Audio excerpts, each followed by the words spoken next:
Class 12 के बच्चों के लिए चैप्टर वाइज प्रीवियस ईयर के क्वेश्चंस की एक सीरीज हम स्टार्ट करने वाले हैं, जिसमें सबसे पहले chapter number 1 relations and functions के प्रीवियस ईयर के क्वेश्चंस जो हैं वो हम कवर करने वाले हैं। बाकी अगर चैप्टर 1 की हम बात करें तो देखिए डिटेल में तो पूरा हम इसको कवर कर चुके हैं, साथ ही इसका वन शॉट भी कवर कर चुके हैं।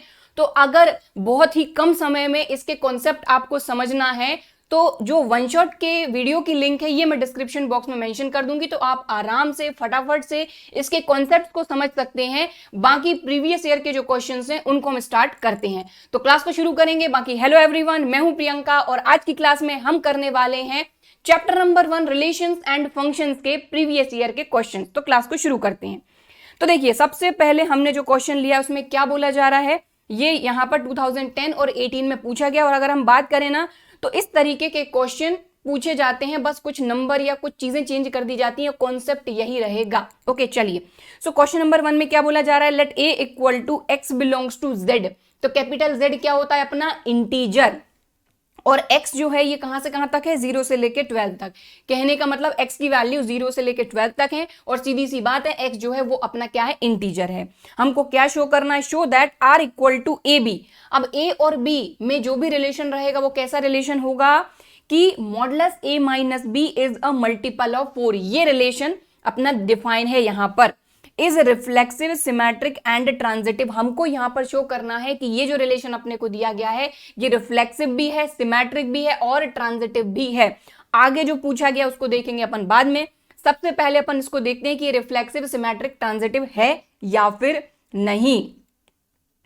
सबसे पहले बात करेंगे अपन रिफ्लेक्सिव की। तो देखिए कंडीशंस आपको क्लियर होनी चाहिए कि रिफ्लेक्सिव की क्या है, सिमेट्रिक की क्या है, ट्रांजिटिव की क्या है, और ऑब्वियसली अभी तक तो क्लियर हो ही गई होगी, तो इतनी कोई टेंशन वाली बात नहीं है। तो यहां पर सबसे पहले हम देखेंगे for every A belongs to. अब यहां पर अपना सेट कौन सा है, ए, ठीक है, तो ए बिलोंग्स टू ए। अब यहां पर a माइनस ए, देखो रिलेशन क्या कहता है कि a माइनस बी, बट यहां पर रिफ्लेक्सिव में क्या होता है, a का a से रिलेशन। तो a माइनस ए, यहां पर मॉडुलस लगा दो, यहां पर आपको क्या मिलेगा, 0, और 0 ऑब्वियसली 4 का मल्टीपल होगा, तो 0 is a multiple of 4, right, clear. तो इसका कहने का मतलब ये हो गया कि बिल्कुल ये रिलेशन रिफ्लेक्सिव हो जाएगा। सो यहां लिखेंगे so therefore A comma A belongs to R. कई बार इसी को शो करने का जो तरीका रहेगा ये रहेगा ए रिलेटेड टू ए, तो कंफ्यूज नहीं होना है, ठीक है। तो ए रिलेटेड टू ए, इसका मतलब क्या होगा कि रिलेशन जो है ये रिफ्लेक्सिव हो गया। सो आर इज रिफ्लेक्सिव, राइट, तो रिफ्लेक्सिव तो हो गया। अब सिमेट्रिक की बात करेंगे हम, तो सिमेट्रिक की बात करते हैं। तो सिमेट्रिक के लिए सीधी सी बात है कि if A comma B belongs to अपना ये आर, अगर ए भी रिलेशन में है तो बी ए भी रिलेशन में होना चाहिए। अगर ये हमने यहां पर बता दिया तो रिलेशन क्या हो जाएगा, सिमेट्रिक। अब ए भी रिलेशन में है, इसका क्या मतलब हुआ कि A minus B is multiple of 4, multiple of 4। बात समझ में आई कि अगर a माइनस बी, ए भी रिलेशन में है तो a minus B is a multiple of 4। अब देखिए सीधी सी बात है कि ये मॉडुलस के अंदर है, अगर इसी में से हमने माइनस कॉमन ले लिया तो a माइनस का हो जाएगा, b प्लस का हो जाएगा, राइट, ये भी मल्टीपल ऑफ 4 रहेगा, मल्टीपल ऑफ 4, राइट। बात क्लियर हो गई। तो कहने का मतलब हम इसको लिख सकते हैं b माइनस ए, क्योंकि मॉडुलस लगा है तो माइनस हट जाएगा, तो b minus A multiple of 4। बात समझ में आई। और b minus A is a multiple of 4, इसका क्या मतलब हो गया कि ये हो गया b comma A belongs to r। तो बात ही खत्म हो गई। यहां लिखेंगे कि since A B belongs to r then B A also belongs to r, so therefore यहां पर जो रिलेशन r है ये हो जाएगा सिमेट्रिक। तो कितना सिंपल है, राइट। तो ये हो गया सिमेट्रिक। अब हम बात करेंगे ट्रांजिटिव की। तो ट्रांजिटिव में ऐसा होता है कि दो चीजें हमारे पास होती हैं, तीसरी चीज यहां पर होनी चाहिए। तो हमने यहां पर लिया कि if A B belongs to R and B C belongs to R, तो A B belongs to R हो रहा है, B C belongs to R हो रहा है, तो सीधी सी बात है कि ए सी भी बिलोंग्स टू आर होना चाहिए, रिलेशन में होना चाहिए, तभी जाके ये रिलेशन होगा ट्रांजिटिव। तो इसके लिए सीधी सी बात है, जो अपने पास है उसी से हम निकालेंगे इसको। तो देखिए अगर हमारे पास ए बी रिलेशन में है तो मतलब क्या हो जाएगा, A minus B is a multiple of 4, और अगर बी सी रिलेशन में है मतलब कि B minus C is a multiple of 4, तो यही लिखेंगे हम। यहां क्या हो जाएगा, ये हो जाएगा A minus B is a multiple of 4। तो हम इस तरीके से लिख सकते हैं भाई, 4 के मल्टीप्लाई में कोई भी m हमने एक इंटीजर ले लिया तो 4m जो है ये हो जाएगा आपका ऑब्वियसली 4 का मल्टीपल, राइट। इसी तरीके से बी सी अगर रिलेशन में है तो b minus C equal to क्या, हम 4n ले लेते हैं। इसका मतलब यही हुआ कि ये क्या है आपका एक इंटीजर n और ये है एक मल्टीपल ऑफ 4, राइट। ठीक है, अब सीधी सी बात है, अगर इन दोनों को हम ऐड कर दें तो कोई दिक्कत नहीं, हमने इनको ऐड कर दिया, a minus B plus B minus C equal to हो गया 4m प्लस का 4n, 4 कॉमन ले लीजिए तो यहां से हो जाएगा m प्लस n, और यहां से देखिए b से b कैंसिल हो गया तो ये आ गया मॉडुलस के अंदर a माइनस सी। ठीक है, तो आप देखें a minus C equal to 4 into M plus N, तो बात यहीं खत्म हो गई, क्योंकि यहां पर 4 मल्टीप्लाई में आ रहा है, मतलब कि जो a माइनस सी है ये भी 4 का मल्टीपल है। कहने का मतलब ये हो गया कि ए सी बिलोंग्स टू आर, क्योंकि हमको मल्टीपल ऑफ 4 ही तो चाहिए, राइट। सो यहां लिख देंगे therefore A C belongs to, एक minute, a minus C is a multiple of 4, right. इसका क्या मतलब हुआ, so A C belongs to R and relation R is transitive. बात खत्म हो गई। तो यहां पर इस क्वेश्चन में हमको क्या बोला गया था कि हमको क्या बताना था, show that relation R is reflexive, symmetric and transitive. तो बिल्कुल रिलेशन रिफ्लेक्सिव भी है, सिमेट्रिक भी है, ट्रांजिटिव भी है। और जब रिलेशन रिफ्लेक्सिव, सिमेट्रिक, ट्रांजिटिव तीनों होता है तो इस तरह के रिलेशन को हम कहते हैं इक्विवेलेंस रिलेशन। तो अगर बोला जाता, अगर डायरेक्ट आपसे ये भी पूछा जाता कि show that this relation is equivalence relation, तो आप ये भी शो कर सकते थे तीनों, क्योंकि रिफ्लेक्सिव, सिमेट्रिक, ट्रांजिटिव हैं। चलिए अब बढ़ेंगे आगे। Find the set of elements related to 1 से रिलेटेड जो एलिमेंट्स हैं उनका सेट बताना है हमको। तो सीधी सी बात है कि यहां पर रिलेशन क्या है अपना, a minus B is a multiple of 4, right. मतलब कि एक एलिमेंट हम सपोज कर लेते हैं कि वो एलिमेंट x है, ठीक है, जो भी 1 से रिलेटेड है, ठीक है। तो यहां पर एलिमेंट्स रिलेटेड टू 1 से रिलेटेड एलिमेंट हमको बताना है। तो अगर सिंपल शब्दों में इसको कहा जाए कि x जो है ये बिलोंग किसको करना चाहिए, a को ही करना चाहिए, क्योंकि उसी के अंदर के एलिमेंट हम ले सकते हैं, उससे बाहर हम नहीं जा सकते, क्योंकि जो रिलेशन है वो सेट a पर ही डिफाइन है। तो x अपना बिलोंग्स टू a होना चाहिए such that x related to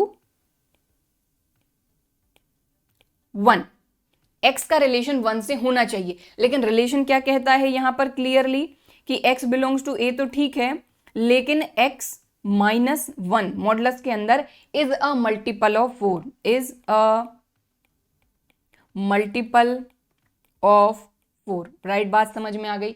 तो यहां पर हमको वो नंबर्स देखने हैं सेट ए के अंदर जिनमें अगर हम ये जो रिलेशन है ये अप्लाई करें तो मल्टीपल ऑफ 4 निकलना चाहिए। तो आप यहां पर नंबर्स देख लीजिए। सीधी सी बात है कि यहां पर आपने देखा कि x जो है ये क्या है, 0 से लेकर 12 तक के नंबर हैं, ठीक है। तो यहां पर चाहे तो रफली अपन फटाफट से लिख लेते हैं कि यहां पर तो 0 से लेकर अगर 12 तक के नंबर की बात करी जाए तो अगर हम 0 माइनस 1 करते हैं तो -1, तो वो तो अपने सेट ए में ही नहीं है, तो बात ही खत्म हो गई।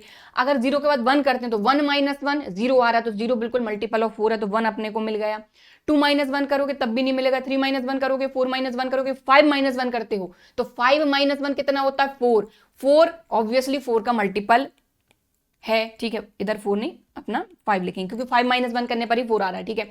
इसके बाद 6 7 8 भी करेंगे, 9 करेंगे तो 9 माइनस 1 आपको 8 मिलेगा, 9 माइनस 1 करेंगे तो 8 मिलेगा, जो कि 4 का मल्टीपल है, ठीक है। और अपने पास नंबर कहां तक के हैं, 12 तक के हैं, तो 12 माइनस 1 भी करते हैं तभी 13 मिलता है, जो कि अपना 4 का मल्टीपल नहीं है। तो यहां पर ये अपना आ गया सेट, जो सेट अपने से पूछा था, लीजिए, ठीक है, कि set of elements related to 1। तो इस तरीके से थोड़ा सा अपने को देखना है। तो इस तरीके से ये क्वेश्चन होता है खत्म। अब चलेंगे नेक्स्ट क्वेश्चन, क्वेश्चन नंबर अपना 2 लिया है अपन ने, ये आप देख रहे हैं 2010 14 15। और देखिए कई बार क्या होता है कि इसी तरीके के सेम टाइप के क्वेश्चन होते हैं, थोड़ा बहुत कंडीशंस चेंज कर दी जाती हैं और कुछ भी नहीं है, ठीक है।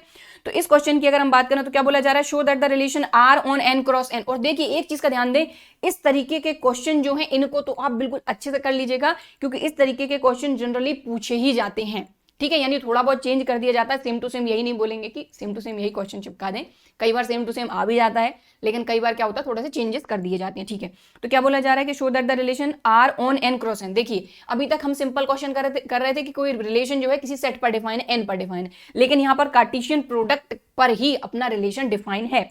ठीक है, और यहाँ रिलेशन किस तरीके से दिया गया कि ए बी और सी डी रिलेशन में कब होंगे, जब a plus D equal to B plus C is an equivalence relation. मतलब हमको शो करना है कि ये जो रिलेशन है ये इक्विवेलेंस रिलेशन है, तो रिफ्लेक्सिव, सिमेट्रिक, ट्रांजिटिव तीनों अगर ये हो गया तो ये रिलेशन रिफ्लेक्सिव होगा, इक्विवेलेंस रिलेशन होगा। ठीक है, तो सबसे पहले देखिए रिलेशन क्या बोला जा रहा है अपने को कि ए बी जो है रिलेटेड टू सी डी।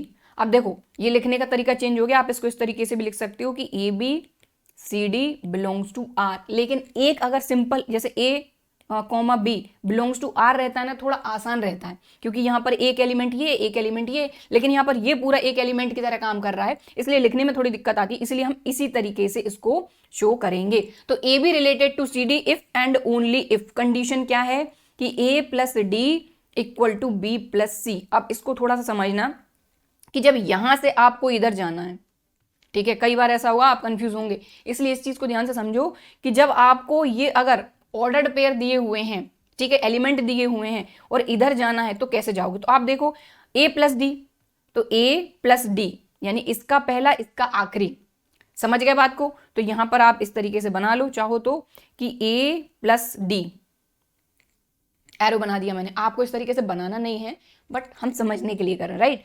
और b प्लस सी, तो ये b प्लस सी ओके ठीक है। लेकिन अगर मान लो कभी a plus D equal to B plus C, अब अपने पास मान लो इस तरीके से रिजल्ट आया है और अपने को ऑर्डर्ड पेयर यानी कि एलिमेंट्स के फॉर्म में जाना है कि कौन सा एलिमेंट किससे रिलेटेड है, तो कैसे करोगे। तो यहां पर देखो सबसे पहली चीज तो a प्लस डी, समझ रहे हैं, a प्लस डी, तो यहां पर देखो ये अपना एक एलिमेंट रिलेटेड सी डी है, तो ये क्या है a प्लस डी और हमको चाहिए ए बी, तो इधर से कैसे जाओगे ए बी, तो ए बी, समझे बात को, यहां से इधर जाना है अपने को, ऑर्डर्ड पेयर बनाना है, तो ए बी और इसके बाद सी डी, तो ये इस तरीके से जाना है, ये देखो डायरेक्शन, बात समझ गए क्लियरली कि अगर हमको इस तरीके से लिखना है इसको वापस से, तो कैसे लिखोगे ए बी, पहला ordered pair A B related to क्या सी डी, इस तरीके से, तो सी डी, ठीक है। तो दोनों अपन यहां पर लिख लेते हैं ताकि कोई कंफ्यूजन ना हो, तो A B related to C D, ठीक है। तो ये चीज चाहो तो कभी भी आप सॉल्व करो तो रफ में अपने पास लिख के रख लो ताकि कोई कंफ्यूजन हो ही ना, ठीक है, कि अगर इधर से इधर जाना है तो कैसे जाना है और इधर से इधर जाना है तो कैसे जाना है। चलिए अब चलते हैं अपन रिफ्लेक्सिव, सिमेट्रिक, ट्रांजिटिव पर, क्योंकि अपने को शो करना है कि ये रिलेशन जो है ये इक्विवेलेंस रिलेशन है। तो चलिए सबसे पहले बात करेंगे रिफ्लेक्सिव की,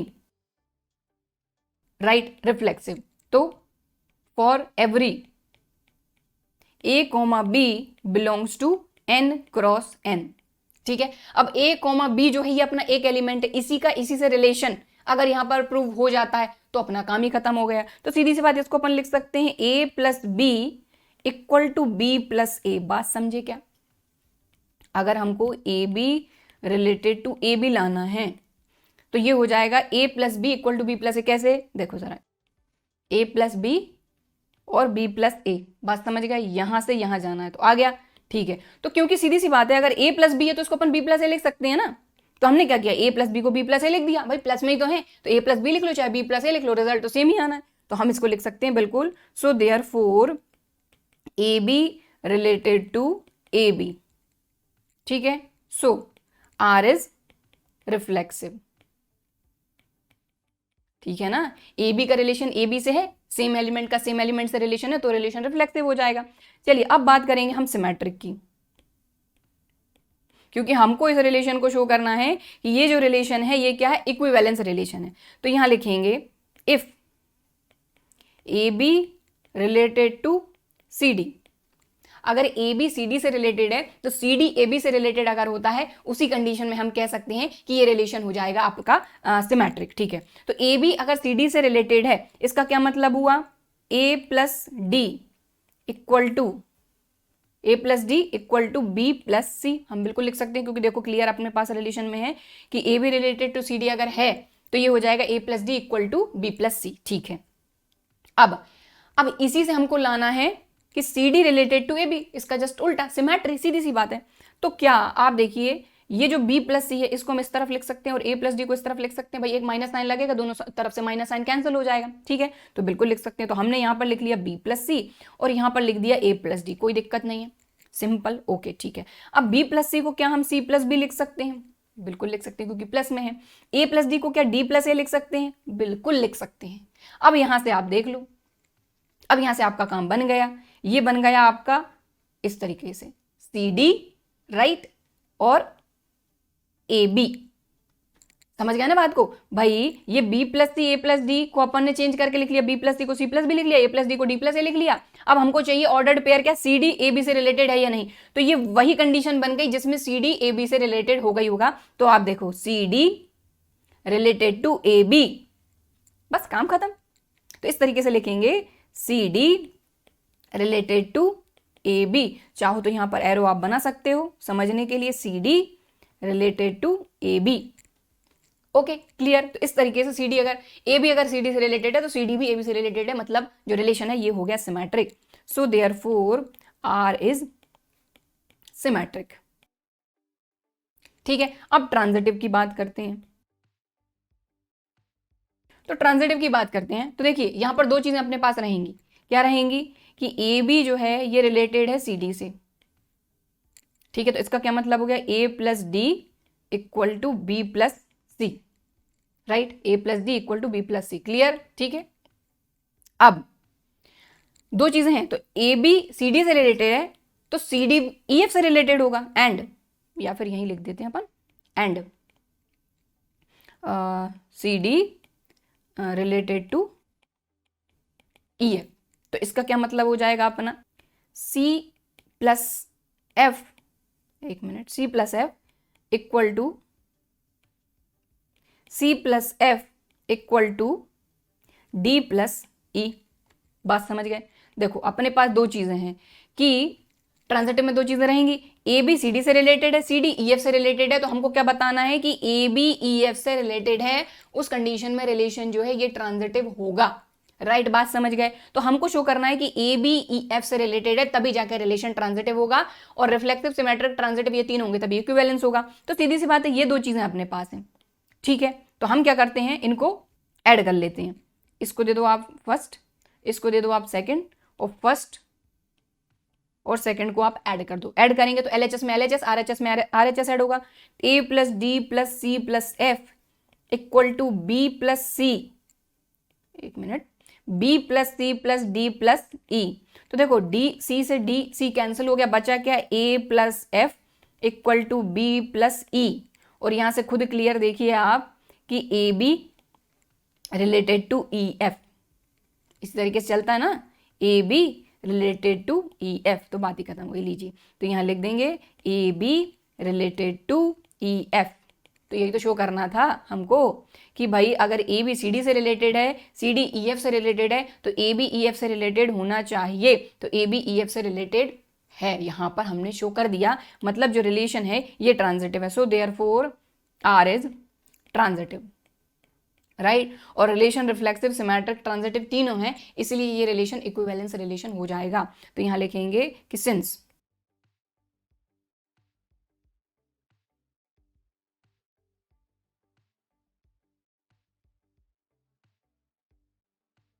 राइट। सो यहां पर हमने क्या लिखा कि since R is reflexive, symmetric and transitive, so R is an equivalence relation. इतना ही शो करना था, हमने कर दिया। बिल्कुल देखिए इस तरीके से ये वाला जो क्वेश्चन है ये होता है हमारा कंप्लीट। अब चलेंगे अपन हमारे नेक्स्ट क्वेश्चन पर, ठीक है। तो ये हमारा जो नेक्स्ट क्वेश्चन, क्वेश्चन नंबर 3, यहाँ पर क्या बोला जा रहा है, देखिए ये भी उसी तरीके का सेम क्वेश्चन है, बस यहाँ पर ये चीज चेंज कर दी गई है। अभी तक क्या था, A plus D equal to B plus C, अब यहाँ है A D equal to B C. तो तरीका वही है। तो मैं यही कहूंगी कि वीडियो को पॉज करिए, आराम से खुद से ट्राई करिए, बाकी अटकते हैं तो मैं तो सॉल्व करवा ही रही हूँ, ठीक है। चलिए, सो ये भी पूछा गया एग्जाम में। तो क्वेश्चन नंबर 3 में क्या बोला जा रहा है, let N be the set of natural numbers. यहाँ पर एन जो है एन जो है ये अपना सेट ऑफ नेचुरल नंबर, ये अपने को पता है। R be the relation on N cross N, यहाँ पर भी देखो जो रिलेशन आर है ये ऑन है एन क्रॉस एन, ओके चलिए, defined by A B related to C D if and only if A D equal to B C for all A comma B comma C comma D belongs to N, यानी कि जो भी element है ये natural number अपने होने चाहिए। Show that R is an equivalence relation, यहाँ पर भी वही सेम चीज पूछी गई है कि रिलेशन आर जो है ये इक्विवेलेंस रिलेशन है। शो करने का जो तरीका है वो बिल्कुल सेम टू सेम है। चलिए तो शुरू करते हैं। तो सबसे पहले तो जो अपने को रिलेशन दिया गया है, जो सेट दिया गया वो अपन यहाँ पर लिख लेते हैं। तो यहाँ पर क्लियर बोला गया है कि A B related to C D if and only if A B, एक minute, A D equal to B C. देखो इससे पिछला क्वेश्चन था उसमें A plus D equal to B plus C था, यहाँ A D equal to B C है। ठीक है, कोई दिक्कत नहीं है। तो यहां पर खुद क्लियर आप देखें किस तरीके से जाएंगे अपन, ये ए डी एरो बना दिया है मैंने और ये अपना बी सी। ठीक है, जब यहां से यहां जाओगे ना तो अपनी जो डायरेक्शन है वो सेम रहेगी, लेकिन जब यहां से यहां जाओगे तो दोनों में डायरेक्शन अलग अलग होगी। देख लो आपका ए बी इधर तरफ डायरेक्शन गई, सी डी ये डायरेक्शन। समझ गए बात को, बस ये चीज समझ ली ना तो काम खत्म। चलिए तो सबसे पहले अपन रिफ्लेक्सिव की बात करेंगे। ठीक है, क्योंकि इक्विवेलेंस शो करना है। तो रिलेशन रिफ्लेक्सिव के लिए यहां पर लिखेंगे for every A B belongs to N cross N, यानी कि डोमेन। ठीक है, एन क्रॉस एन को बिलोंग कर रही है। तो यहां पर क्या हो जाएगा, फिर से वही बात, एक मिनट, यहां पर अपन लिखेंगे कि ए कॉमा बी, एक मिनट अपने को तो बताना है। तो यहां पर अपन ने लिखा ए बी, राइट।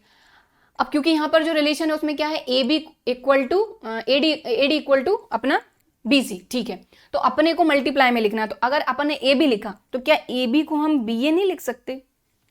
बिल्कुल लिख सकते हैं। A B equal to B A तो होना ही होना है। ठीक है, तो अगर A B equal to B A लिखते हैं तो यहां से अपने को क्लियर समझ में आ रहा है कि ये A B related to A B. बात खत्म हो गई, सिंपल। तो यहां लिख देंगे कि A B related to A B. A B element A B से ही रिलेटेड है, इसलिए जो रिलेशन है ये रिफ्लेक्सिव होगा। तो यहां लिखेंगे so therefore R is reflexive. अब इसमें समझने लायक इस क्वेश्चन में कुछ नहीं, क्योंकि पिछला क्वेश्चन बिल्कुल सेम टू सेम था। रिफ्लेक्सिव हो गया। सिमेट्रिक की बात करेंगे, राइट, सिमेट्रिक। तो सिमेट्रिक में क्या है कि if A B related to C D, अगर ए बी सी डी से रिलेटेड है तो ये क्या हो जाएगा, A D equal to B C. अब ए डी को इस तरफ लिख दें, बी सी को इस तरफ लिख दें, तो यहाँ बी सी लिख दिया, यहाँ अपन ने ए डी लिख दिया।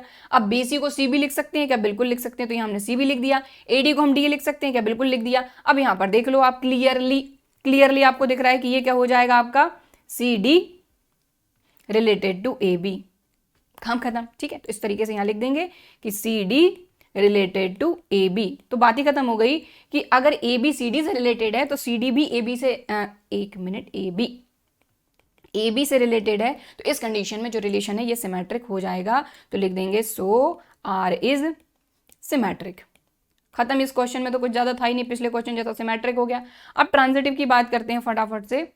तो ट्रांजिटिव में दो चीजें अपने पास रहेंगी। ट्रांजिटिव तो यहां लिखेंगे अपन कि A B related to C D, तो ये क्या हो जाएगा, A D equal to B C, ये पहली इक्वेशन। ठीक है, अगर ए डी सी डी से रिलेटेड है और C D related to E F, ठीक है, तो इसका क्या मतलब हो जाएगा अपना, C F equal to D. ये हो गई अपनी सेकेंड इक्वेशन। ठीक है, ये अपने पास है।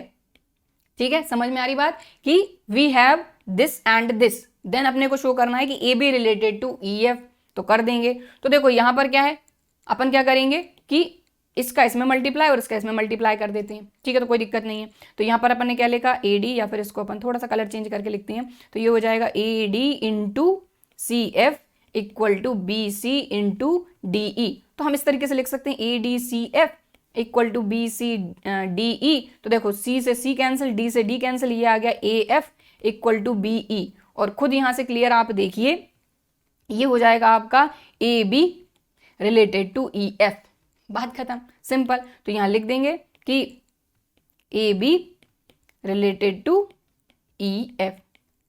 ठीक है, तो यहां पर देखो सीधी सी बात है कि ये रिलेशन में है, ये रिलेशन में है, तो सीधी सी बात है ये भी रिलेशन में होंगे तभी रिलेशन ट्रांजिटिव होगा। तो ये ट्रांजिटिव भी प्रूव हो गया। तो यहां लिखेंगे सो आर इज ट्रांजिटिव। और आखिर में आपको ये चीज लिखनी है कि since relation reflexive, symmetric and transitive, so relation is an equivalence relation. बात खत्म, ठीक है, ये क्वेश्चन भी खत्म होता है। अब चलते हैं नेक्स्ट क्वेश्चन पर। तो यहां पर क्या बोला जा रहा है, check whether the relation R in the set N of natural numbers given by this. देखो यहां पर जो रिलेशन है ये भी अपना नेचुरल नंबर पर ही डिफाइन है। तो नेचुरल नंबर आपको पता है 1 से स्टार्ट होते हैं, ठीक है। अब इसके बाद क्या बोला जा रहा है, R equal to A B. अब रिलेशन का ध्यान दीजिए, क्या बोला जा रहा है, A is divisor of B, ये भी पूछा गया है, ठीक है। तो क्या बोला जा रहा है, A is divisor of B. Divisor of B मतलब कि बी में ए से डिवाइड होता है, राइट। इज रिफ्लेक्सिव, सिमेट्रिक और ट्रांजिटिव। हमको ये चेक करना है कि ये जो रिलेशन है ये रिफ्लेक्सिव है, सिमेट्रिक है या ट्रांजिटिव है, क्या है, right. Also determine whether R is an equivalence relation. तो देखिए सीधी सी बात है कि अगर रिफ्लेक्सिव, सिमेट्रिक, ट्रांजिटिव चेक कर लिया तो इक्विवेलेंस तो आपको पता चली जाएगा। अगर तीनों होते हैं तो इक्विवेलेंस है, तीनों नहीं है तो इक्विवेलेंस नहीं है, सिंपल सी बात है। तो रिफ्लेक्सिव, सिमेट्रिक, ट्रांजिटिव चेक करना है। सबसे पहले तो रिलेशन को ढंग से समझो। अगर रिलेशन ढंग से समझ लिया ना तो हर क्वेश्चन आप कर लोगे, लेकिन रिलेशन ही क्लियर तरीके से समझ में नहीं आया तो क्वेश्चन तो गया, राइट। सो देखिए यहां पर जो रिलेशन है ये क्या बोला गया है, in the set N, natural number के लिए डिफाइन है रिलेशन, यानी ठीक है। इसके बाद जो रिलेशन है वो क्या बोला जा रहा है अपने को, रिलेशन को क्लियर समझो कि ए और बी रिलेशन में तभी होंगे जब ए इज डिवाइजर ऑफ बी। देखो आगे की चीज तो अपन फटाफट कर लेंगे, बस इसको समझ लो, आप खुद ही कर लोगे ये क्वेश्चन, कोई दिक्कत वाली बात नहीं। ए इज डिवाइजर ऑफ बी मतलब क्या हुआ, रिलेशन को समझो। ए इज डिवाइजर ऑफ बी मतलब कि ए जो है ये बी को डिवाइड करता है, सिंपल सा मतलब है, ये रिलेशन है आपका कि बी में ए से डिवाइड होता है। तो देखो इसी से आपको क्लियर हो रहा है कि ये रिलेशन इक्विवेलेंस तो नहीं हो सकता, क्योंकि ये सिमेट्रिक ही नहीं होगा, क्योंकि बी में आप ए से डिवाइड करते हो तो ए में आप बी से डिवाइड नहीं कर सकते, तो सिमेट्रिक तो ये होना ही नहीं। लेकिन फिर भी चलो अपने को तो सॉल्व करना है, अपन करते हैं। तो सबसे पहले अपन रिफ्लेक्सिव की बात करेंगे, रिफ्लेक्सिव, ठीक है। तो ये कई सारी चीजें ऐसी रहती है कि अपने को देख के समझ में आ जाती है कि क्या नहीं है। रिफ्लेक्सिव की बात करती हैं तो फॉर एवरी, एक minute, for every A belongs to natural number, ठीक है, ए डिवाइडेड बाय ए, सीधी सी बात है, ए खुद का तो डिवाइजर होगा ही, A divided by A is divisor of A, यहां लिख सकते हैं A is divisor of A, obviously. तो इसका क्या मतलब हुआ, ए रिलेटेड टू ए, मतलब रिलेशन रिफ्लेक्सिव है। चलिए सो यहां लिखेंगे so A comma A belongs to R, या फिर आप इसको लिख सकते हैं ए रिलेटेड टू ए। लिखने के अलग अलग तरीके हो सकते हैं, राइट। इसका क्या मतलब हो कि रिलेशन रिफ्लेक्सिव है, so therefore R is reflexive, right. Symmetric तो खैर ये होना ही नहीं है क्योंकि क्लियर ही दिख रहा है। तो सिमेट्रिक की बात करते हैं, सिमेट्रिक की बात करते हैं। तो सिमेट्रिक में क्या है कि if A comma B belongs to natural number, ठीक है, and A B belongs to R, सीधी सी बात है, अगर ए बी रिलेशन में है तो बी ए भी रिलेशन में होना चाहिए। तो ए बी अगर रिलेशन में है मतलब बी का डिवाइजर है ए, मतलब कि A is divisor of B. But ये तो पॉसिबल नहीं हो सकता कि बी जो है वो ए का क्योंकि जब ए बी का डिवाइजर है तो बी ए का डिवाइजर कैसे हो सकता है सेम टाइम में, तो बात ही खत्म हो गई। तो आप चाहो तो इस तरीके से लिख लो कि B upon A equal to, कैसे समझाऊं, यहां पर अपन ने एम लिख लिया, ठीक है। और अगर आप ए अपॉन बी लिखते हो तो ये 1 अपॉन एम हो जाएगा, जो कि पॉसिबल नहीं, तो यहां लिख देंगे but B is not a divisor of A. इसका क्या मतलब हुआ कि b comma A does not belongs to R. भाई a b का डिवाइजर है बट b a का डिवाइजर नहीं है, मतलब b a रिलेशन में नहीं है, so r is not symmetric.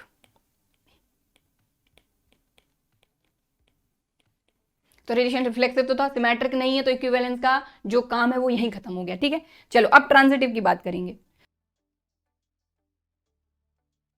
तो ट्रांजिटिव की बात करें तो अगर ए बी जो है ये बिलोंग्स टू आर है, A B belongs to R मतलब कि क्या हो जाएगा, A is the divisor of B, right.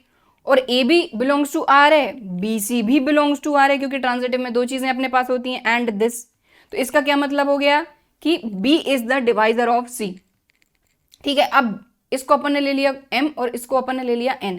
अब सीधी सी बात है कि क्या अगर हम इनको आपस में मल्टीप्लाई कर दें तो क्या हो जाएगा, ये हो जाएगा देखो BC upon AB equal to M cross N।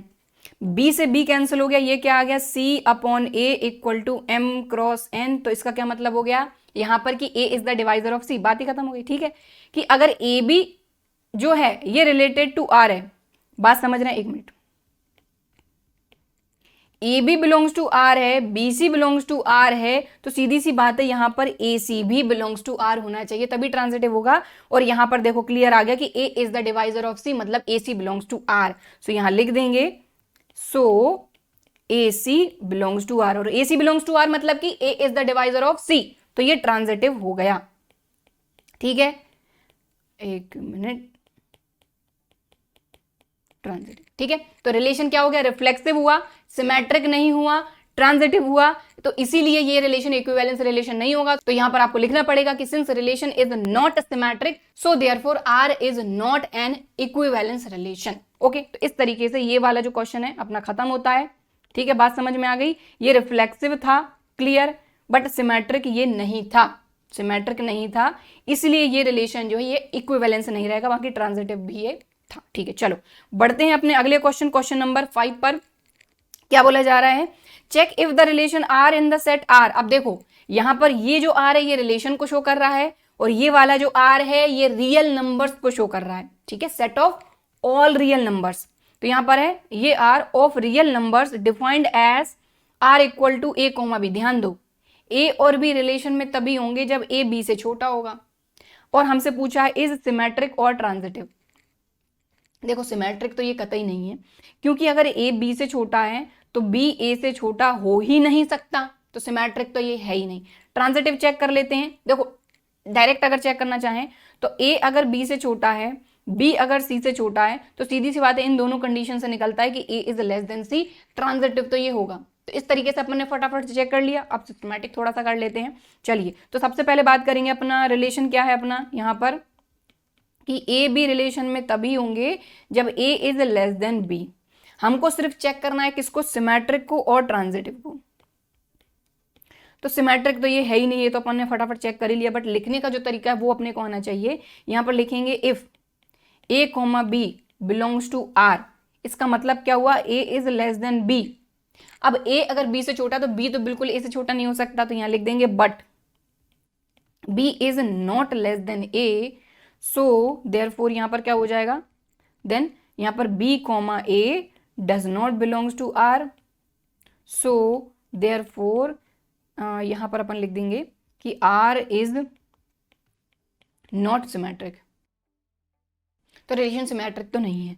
Transitive देख लेते हैं फटाफट से, खैर ट्रांजिटिव तो होना ही होना है, ये भी अपन देख ही चुके हैं, बट लिखने का जो तरीका है वो अपने को आना चाहिए। तो यहां लिखेंगे कि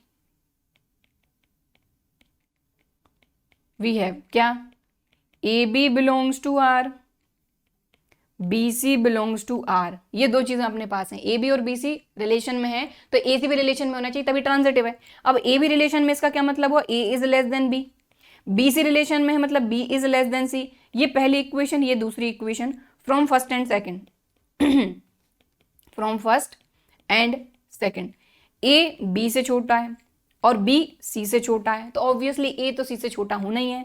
then A is less than C, मतलब AC belongs to R, so R is transitive।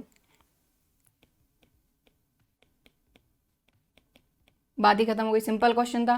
तो यहां पर हमको यही चेक करने के लिए बोला गया था, क्या चेक करने के लिए बोला गया था, simply check if the relation R in the set R of real number defined as this is symmetric और transitive। तो ये सिमेट्रिक नहीं है बट ट्रांजिटिव है, तो यहां लिख देंगे सो relation R is transitive relation. ठीक है, तो ये आपको लिखना है।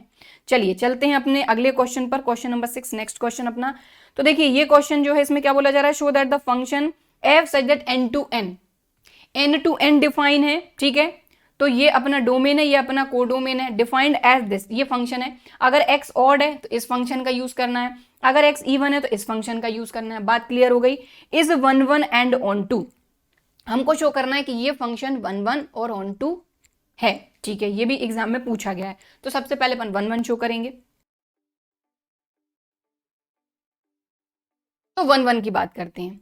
तो यहां पर अपने थोड़े अलग अलग केस बनेंगे। अब केस क्यों बनेंगे? क्योंकि सीधी सी बात है कि यहां पर x ऑड होने पर इस फंक्शन का यूज करना है, x इवन होने पर इस फंक्शन का यूज करना है। तो अगर मान लीजिए कि अपना जैसे कि f of x1 equal to f of x2 लेकर हमको x1 equal to x2 show करना होता, तभी हमारा फंक्शन 1 1 होता है। लेकिन अगर मान लो कि x1 और x2, x1 जो है ये इवन है, x2 ऑड है, तब क्या करोगे? अगर दोनों ही इवन है तब क्या करोगे? दोनों ही ऑड है तब क्या करोगे? तो इस तरीके से 3 से 4 केस यहां पर बनेंगे, उस हिसाब से हम शो करेंगे कि ये 1 1 है या नहीं। तो चलिए 1 1 में हम यहां पर लिखेंगे कि let f of x1 equal to f of x2, और हमको शो क्या करना है कि x1 इक्वल टू x2 है, तभी जाके 1 1 होगा। तो यहां पर सबसे पहले हम केस 1 की बात करते हैं। केस 1 हमने लिया जिसमें कि x1 जो है ये ऑड है एंड जो आपका x2 है ये इवन है। बात समझ गए? ठीक है, तो उस हिसाब से हमारा फंक्शन भी ऑब्वियसली अलग अलग होगा। तो आप देखें f ऑफ x1 की बात कर रहे हैं, तो x1 ऑड है, अगर ऑड है तो इस फंक्शन का यूज होगा x प्लस 1 का। तो यहां पर हो जाएगा f of x1 equal to f of x2 के लिए यहां हो जाएगा x1 प्लस 1 इक्वल टू यहां हो जाएगा x1 माइनस 1। रीजन क्या है? समझ गए ना? x1 अपन ने ऑड लिया है तो इस फंक्शन का यूज करा, x2 अपन ने इवन लिया है तो इस फंक्शन का यूज करा। चलो तो यहां पर ये क्या हो जाएगा, एक मिनट, यहां x2 आएगा, x2, ठीक है। तो x1 को अगर उस तरफ भेज देते हैं तो 1 प्लस 1 इक्वल टू हो जाएगा x2 माइनस x1, राइट। तो ये हो जाएगा x2 minus x1 equal to 2। तो अब आप एक बात बताइए कि एक ऑड नंबर और एक इवन नंबर को जब हम उसका डिफरेंस करते हैं तो कभी भी अपने को इवन नंबर नहीं मिलता, मतलब ये तो कॉन्ट्राडिक्शन हो गया। बात समझिएगा, क्योंकि एक ऑड नंबर और एक इवन नंबर यहां पर अगर अपन लेते हैं तो यहां पर हमने इनको सब्ट्रैक्ट करा, हमने एक ऑड नंबर ले लिया 3 और एक इवन नंबर ले लिया 2। 3 माइनस 2 क्या आ रहा है? 1। एक ऑड नंबर 7 ले लो, एक इवन नंबर 4 ले लो, 2 ले लो, कुछ भी ले लो, तो यहां पर क्या आ रहा है? 5 आ रहा है। तो ये तो पॉसिबल नहीं है, तो ये कॉन्ट्राडिक्शन हो गया, विच इज कॉन्ट्राडिक्शन। इसका मतलब क्या हो गया कि f of x1 is not equal to f of x2। इस कंडीशन में फंक्शन 1 1 नहीं होगा। चलिए केस 2 की बात करते हैं। देखिए सिमिलरली यहां पर वही सेम चीज हो जाएगी कि अगर x1 आपने ऑड लिया, x2 इवन लिया, तब भी यही चीज होनी है, और अगर x2 आप ऑड लेते हो, x1 इवन लेते हो, तब भी यही होना। तो हम सिमिलरली करके यहां लिख देते हैं कि सिमिलरली, दूसरा केस लिखने की जरूरत नहीं है, x1 इवन एंड x2 अगर हम ऑड लेते हैं तब भी f of x1 is not equal to f of x2, right. अब चलो अपन केस 2 लेते हैं। अपन ने यहां पर क्या लिया? x1 and x2 both are even, दोनों ही इवन है, राइट। चलो सो यहां लिखेंगे let f of x1 equal to f of x2। तो x1 और x2 दोनों ही इवन है, और इवन वाली कंडीशन में अपन कौन सा फंक्शन यूज करेंगे? x minus 1। सो यहां पर आ जाएगा x माइनस 1, यहां पर 1 है तो 1 लिख लिया, यहां पर x2 माइनस 1, माइनस 1 से माइनस 1 कैंसिल हो जाएगा, x1 इक्वल टू x2 आ जाएगा। अब क्योंकि हमको बहुत अच्छे तरीके से ये चीज पता है, क्या पता है कि x1 comma x2 belongs to natural number, दोनों ही नेचुरल नंबर हैं, तो ये इक्वल आ गए हैं, मतलब फंक्शन अपना हो गया 1 1। तो यहां लिख देंगे सो f इज 1 1। ओके, अब केस 3 की बात करते हैं। Case 3, if x1 and x2 both are odd, ठीक है। तो यहां पर लिखेंगे for x1 comma x2 belongs to natural number, क्योंकि अपना डोमेन क्या है? Natural number. और हमेशा देखो 1 1 में डोमेन से काम चलेगा और ऑन टू में को डोमेन से काम चलेगा, और ये क्या है? अपना डोमेन, ठीक है। तो सिस्टमैटिक किस तरीके से करना है ये तो अपन ऑलरेडी डिटेल्ड वीडियो में पढ़ चुके हैं।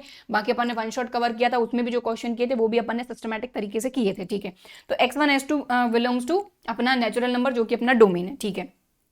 अब यहां पर अपन ने लिया let f of x1 equal to f of x2, और x1 और x2 दोनों ही क्या है? ऑड हैं। ऑड के लिए क्या आ जाएगा? अपना फंक्शन क्या है? x प्लस 1 और x प्लस 1, और यहां पर x1 x2 है तो x1 x2 लिख दिया, 1 से 1 कैंसिल हो गया, x1 इक्वल टू x2 आ गया, मतलब कि यहां पर f हो जाएगा 1 1। Okay, clear. चलिए अब ऑन टू की बात करेंगे। तो यहां पर भी ऑब्वियसली केस बनेंगे क्योंकि यहां पर इवन और ऑड का काम चल रहा है, ठीक है। तो for every y belongs to codomain, अब कोडोमेन भी यहां पर नेचुरल नंबर ही है, तो यहां लिख दीजिए कोडोमेन। कई कई क्वेश्चन में डोमेन कोडोमेन अलग अलग होते हैं, तो उसी तरीके से अपने को करना है, ठीक है, कोडोमेन। अब यहां पर दो केस बनेंगे, case one, case one, if y is odd, देखो सीधी सी बात है, अगर y ऑड है तो इसमें अगर आप +1 कर दो तो ये इवन हो जाएगा कि नहीं, तो y is odd then y + 1 is even. बात समझ गए, ठीक है।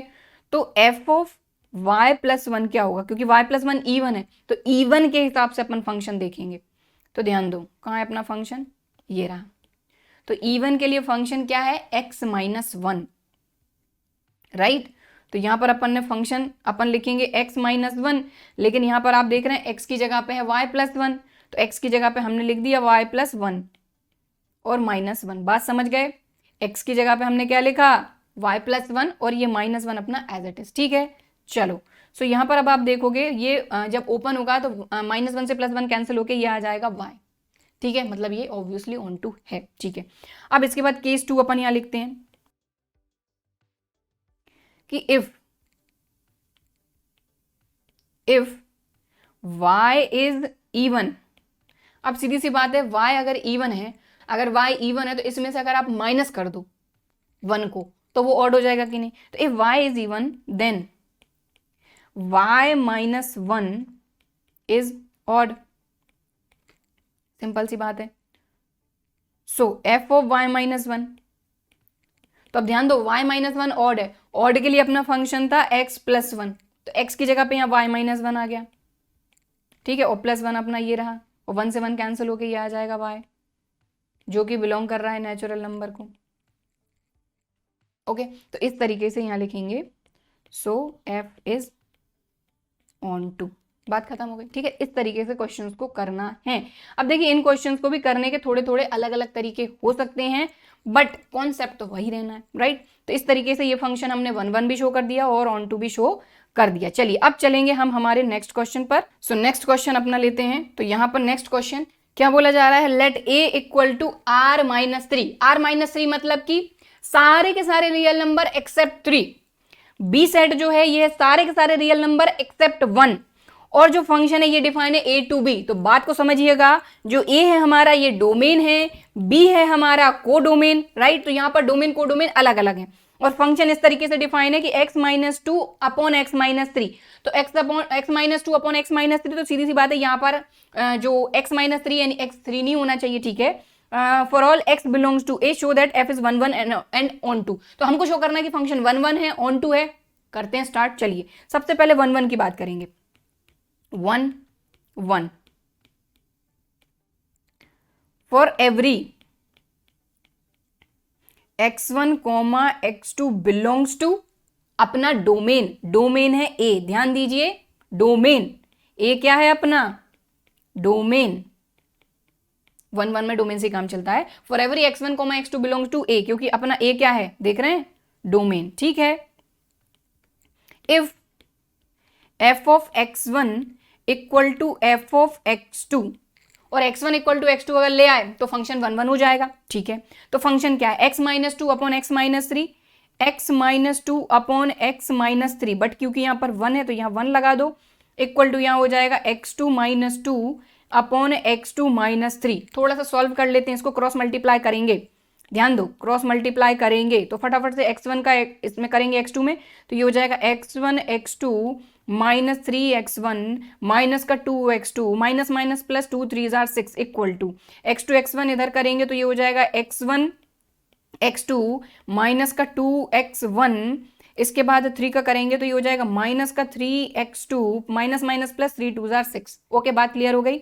अब देखो इस 6 से ये 6 गया और क्या जा रहा है यहाँ पर, और ये x1 से x1 x2 x1 x2 गया, बचा क्या अपने पास माइनस 3x1 माइनस का 2x2 इक्वल टू माइनस का 2x1 माइनस का 3x2, x1 वाले एक तरफ कर लो, x2 वाले एक तरफ कर लो, तो यहाँ पर x1 वाले अपन कर लेते हैं, तो माइनस का 3x1 और माइनस 2x1 इधर आएगा तो प्लस का हो जाएगा 2x1 इक्वल टू माइनस का 3x2 प्लस का 2x2, तो यहाँ जाएगा माइनस का x1 इक्वल टू माइनस का x2, माइनस से माइनस कैंसिल होकर x1 इक्वल टू x2 आ गया, बस हो गया ये फंक्शन 1 1। तो यहाँ लिख देंगे f इज 1 1। अब बात करते हैं अपन ऑन टू की। देखो 1 1 जो शो करना है ना वो तो बड़ा ही आसान सा काम है, बस अपने को डोमेन पता होनी चाहिए। कई बार अगर मान लो नेचुरल नंबर है तो कुछ अलग काम चलेगा, वही का वही सेम फंक्शन 1 1 हो जाएगा, लेकिन अगर वहीं पर आपके रियल नंबर या इंटीजर आ गए तो वही सेम टू सेम फंक्शन आपका 1 1 नहीं होगा। तो जब डिटेल में हमने इस चैप्टर को कवर करा था तो हर एक क्वेश्चन को बड़ा डिटेल में समझा था, हर एक कॉन्सेप्ट को बड़ा डिटेल में समझा था, तो आई होप उतना तो क्लियर होगा ही अपने को, ठीक है। अब ऑन टू की बात करें तो यहाँ लिखेंगे for every y belongs to codomain, क्या है अपना b, जो कि क्या है अपना codomain, y equal to f of x, function क्या है अपना x minus 2 upon x minus 3 और यहाँ पर है y। इसके बाद क्या करते हैं अपन x की वैल्यू फाइंड करते हैं y के फॉर्म में, तो यहाँ पर क्रॉस मल्टीप्लाई कर देंगे तो ये हो जाएगा xy माइनस का 3y equal to x minus 2, x वाले अलग कर लेंगे तो ये xy इधर है, माइनस का x इधर आ जाएगा, 3y उधर जाएगा, प्लस का हो जाएगा, माइनस को 2 अपना एज इट इज, इन दोनों में से x कॉमन लेंगे तो ये हो जाएगा y minus 1 equal to 3y minus 2 upon, एक मिनट अगली स्टेप में कर लेते हैं, तो x इक्वल टू हो जाएगा आपका 3y minus 2 upon y minus 1। तो सीधी सी बात है यहाँ पर जो y है ये अपना क्या नहीं होना चाहिए, 1 नहीं होना चाहिए, और कोडोमेन अपना वही है, देखें जरा कोडोमेन अपना वही है, क्लियर देख लीजिए, कोडोमेन है अपना ये जिसमें कि सारे के सारे रियल नंबर एक्सेप्ट 1, ठीक है ओके। तो यहां पर तो खैर क्लियर है ही अपने को कि y एक मिनट y जो है is not equal to 1, y 1 नहीं होना चाहिए ऑब्वियसली, वो तो हमको पता ही है क्योंकि b जो है हमारा वो क्या है सारे रियल नंबर एक्सेप्ट 1, ओके ठीक है, क्योंकि y अगर 0 हो गया तो सीधी सी बात है तो डिफाइन ही नहीं होगा। तो यहां पर अगर आप देखेंगे यहाँ पर आप y की जगह पे 1 को छोड़ के सारी कोई भी वैल्यू रख लो आपको x एक रियल नंबर ही मिलेगा एक्सेप्ट 3। कहने का मतलब ये है कि for every y belongs to codomain there exist pre image in आपका डोमेन, ठीक है। तो यहां लिख देंगे for every y belongs to codomain, codomain अपना क्या है b है, इसको लिख लो codomain, there exist x belongs to a जो कि क्या है डोमेन, ठीक है समझ में आ गई बात। For every this there exist x belongs to a in domain, so f is onto, okay clear. तो इस तरीके से ये क्वेश्चन भी होता है खत्म। अब चलते हैं नेक्स्ट क्वेश्चन पे, तो ये क्वेश्चन तो बड़ा ही सिंपल सा है, इसमें कुछ भी नहीं है, अब क्योंकि पूछा गया है तो ऑब्वियसली इसको करेंगे। तो यहां पर क्या बोला जा रहा है, let r equal to a comma a cube, a और a क्यूब जो है a is a prime number less than 5, find range of r। तो डोमेन रेंज कोडोमेन अपने को पता है, एक बार और ये कॉन्सेप्ट में क्लियर कर देती हूँ डोमेन रेंज का। अगर आपका कोई भी रिलेशन है, ये एक मिनट, कोई भी रिलेशन है a टू b डिफाइन है, तो हमको ये चीज पता है कि ये तो अपना डोमेन है राइट, और ये अपना कोडोमेन है, और जो रेंज होती है ना वो कोडोमेन से ही अपने को मिलती है। हमेशा जो रेंज है ये कोडोमेन का सबसेट होती है, range is the subset of codomain, कई बार इक्वल भी हो जाती है, ठीक है, यानी कि रेंज और कोडोमेन कई बार इक्वल भी हो जाते हैं, और हमेशा रेंज जो है ये कोडोमेन का सबसेट होती है, ये दिमाग में अपने बिठा लीजिए, क्योंकि कई बार इसी मतलब यही चीज पता नहीं होती, इसीलिए बच्चे कंफ्यूज रह जाते हैं, ठीक है। तो आई होप ये बात क्लियर हो गई होगी। चलो अब फटाफट से इसको सॉल्व कर लेते हैं, ये रिलेशन जो है इसको लिखना है अपने को। तो सीधी सी बात है, यहाँ पर क्या बोला जा रहा है, जो रिलेशन है आर इक्वल टू ये क्या है a कॉमा a क्यूब, और ये क्या है प्राइम नंबर लेस देन 5, 5 से छोटे प्राइम नंबर है, तो a की वैल्यू क्या हो जाएगी आपकी 2 हो जाएगी, 3 हो जाएगी, लेस देन 5 तो 5 इसमें इंक्लूड नहीं, a की वैल्यू 3 है। तो आप इस रिलेशन को आराम से लिख लो, ये हो जाएगा आपका देखो 2 और 2 का cube 2 to the 4, 4 to the 8, 3 3 3 9 3 27। अब आप बताइए यहाँ से डोमेन रेंज नहीं बता सकते अपन, तो रेंज पूछिए अपने से, तो 8 और 27, तो जो रेंज है वो क्या हो जाएगी, रेंज हो जाएगी आपकी 8 27। ओके चलो अगले क्वेश्चन पे चलेंगे अपन फटाफट से। क्या बोला जा रहा है क्वेश्चन नंबर 9 में कि रिलेशन आर ये है, let R equal to this be a relation on N, natural number, write down range, यहां पर भी रेंज पूछी, ये भी क्वेश्चन पूछा गया है तो कोई दिक्कत नहीं है। आर इक्वल टू ये क्या है, x plus 2y equal to 8, तो यहाँ पे कुछ नहीं, देखो ये x plus 2y equal to 8 है, यहां से चाहो तो y की वैल्यू फाइंड कर लो, चाहो तो x की वैल्यू फाइंड कर लो, तो हमने क्या किया, y equal to 8 minus x upon 2। अब यहां पर हमसे बोला क्या जा रहा है कि यहां पर x comma why this be a relation on N cross, मतलब कि अपना एन क्रॉस एन, सॉरी, जो डोमेन और कोडोमेन है वो नेचुरल नंबर ही रहेंगे, यानी कि x की वैल्यू भी नेचुरल नंबर ही रहनी चाहिए, y की वैल्यू भी नेचुरल नंबर ही रहनी चाहिए, नेगेटिव नहीं होगी, जीरो नहीं होगी, राइट, ठीक है। तो चलो सबसे पहले हम क्या करेंगे, यहां पर मान लो हमने x की जगह पे 1 रखा, तो 8 माइनस 1 अपॉन 2, 7 अपॉन 2, 7 अपॉन 2 कोई नेचुरल नंबर आएगा क्या, नहीं आएगा, तो 1 तो हम ले नहीं सकते। x की जगह पे आप 2 रखो, बात समझ रहे हैं ना, जो वैल्यू नेचुरल नंबर आ ही नहीं रही तो वो तो हम ले ही नहीं सकते। अब x की जगह पे 2 रखोगे तो 8 माइनस 2, देखो यहां रख रहे हैं x की जगह पे 2, तो 8 माइनस 2 आ जाएगा 6, 6 अपॉन 2 3, 3 नेचुरल नंबर है, बिल्कुल है, तो 2 रखने पे y हमको 3 मिल रहा है, ठीक है। अब दूसरी वैल्यू रखते हैं, 2 के बाद हमने 3 रखा, तब भी नेचुरल नंबर आपको नहीं मिलेगा, 4 रखोगे, तो यहां पर अगर आप 4 रखते हो तो 8 माइनस 4 अपॉन 2, तो 4 अपॉन 2, 2 से 2 टाइम आ जाएगा, तो यहां पर अगर आपने 4 रखा तो y आपको मिल जाएगा 2, जो कि दोनों ही नेचुरल नंबर हैं। अब आप रखते हो 4 के बाद 5 रखोगे तब भी काम नहीं चलेगा, 6 रखते हो, तो यहां पर अगर आपने x की जगह पे 6 रखा तो 8 माइनस 6 2 अपॉन 2 1, तो यहां पर एक मिनट, 6 रखने पे आपको y कितना मिल रहा है, 1 मिल रहा है, ठीक है। और आगे के नंबर अगर आप रखते हो तब भी आपको नेगेटिव नंबर मिलेगा y की जगह पे, और पहले के नंबर रखते हो तब भी आपको x या y दोनों में से कोई ना कोई नेगेटिव नंबर मिलेगा, और नेगेटिव नंबर हमारे नेचुरल नंबर नहीं होते। तो इस तरीके से कॉन्सेप्ट अगर क्लियर है तो कैसा भी क्वेश्चन कर लोगे, ये क्वेश्चन तो खैर बहुत ही सिंपल है। सो यहां पर रिलेशन जो है ये क्या आ गया अपना, r इक्वल टू 2,3 4,2 6,1। अब यहां से रेंज बता दो, क्या दिक्कत है, रेंज क्या हो जाएगी आपकी 3 2 1, खत्म, ठीक है। तो इस तरीके से क्वेश्चन को करना है, और इस तरीके से आज की क्लास होती है खत्म, ठीक है। आने वाले टाइम में अगर और भी मुझे क्वेश्चन मिलते हैं तो और भी प्रीवियस ईयर के क्वेश्चंस जो हैं उनको हम करेंगे। बाकी आज की क्लास में हम इतना ही करेंगे, आगे आने वाले टाइम में और भी जो हमारे चैप्टर हैं उनके प्रीवियस ईयर के क्वेश्चंस जो हैं वो हम कवर करने वाले हैं।